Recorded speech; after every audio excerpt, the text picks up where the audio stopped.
25 سالگرد استقلالیت دولتی جمهوری تاجیکستان را ساکنان ناحیه واسه با کارهای سازندگی و بنیادکارانه و اقدامهای نجیب و سازنده استقبال می‌گیرند. بخشیده به این جشن بزرگ تاریخی در دهه قربان شهید جماعت دهات گلستان با اقدام مکتب اجرایی حاکمیت دولتی ناحیه و صاحبکار شریف دولتوف باغچه کودکانه گشوده شد. در این مؤسسه تا مکتبی 30 نفر کودکان دهه قربان شهید با تعلیم و تربیت فرا گرفته می‌شوند. در این باغچه برای نگاهبینی کودکان شرایط‌های مساعد فراهم آورده شده است.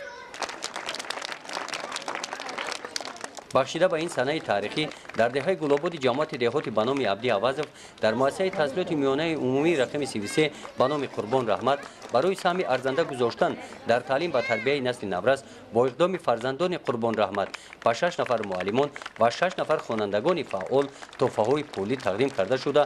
در این مؤسسه تعلیمی استیپندیای به نام قربان رحمت تأسیس داده شده. در دوام سال هر ماه به خواننده بهترین مکتب داده می شود. در همین روز در دهه گلابود جماعت دهات به نام عبدی عوضов با اقدام صاحبکار نورعلی خلیفه‌یف بنای مرکز سودا گشوده شده و فعالیت آغاز نمود. 5 نفر ساکنان دهه گلابود در این مرکز صاحب جای کار شدند.